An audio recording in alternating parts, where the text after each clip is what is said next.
నేడు మనిషి అని పిలువబడుతున్న జంతువు ఒకప్పుడు 4 కాళ్లతో అడవుల్లో తిరుగుతున్నంత కాలం ఇతర జంతువుల్లానే బ్రతికేవాడు.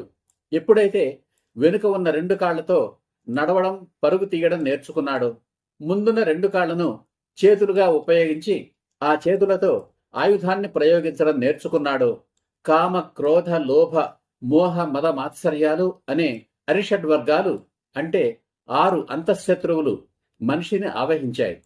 ముఖ్యమైన సహజాతాలు ఆహారము, నిద్ర, భయాలు కాస్త వెనుకకు మళ్ళీ 4వ సహజాతమైన మైథున క్రియ మొదటి స్థానాన్ని ఆక్రమించింది. పురుషుడికి సృష్టి కార్యం కాస్త స్త్రీకాంక్షగా మారింది. ఆ స్త్రీకాంక్ష పురుషుడిలో కొత్త కొత్త ఆలోచనలు రేపింది. కొత్త కొత్త జీవన ప్రమాణాలను నేర్పింది. కొత్త కొత్త సంపదలను సృష్టించింది. కొత్త కొత్త ఆవిష్కరణలకు ప్రేరేపించింది. ఆ స్త్రీకాంక్షే సాటి మనిషిని చంపే క్రూరత్వాన్ని పురుషులలో నింపింది.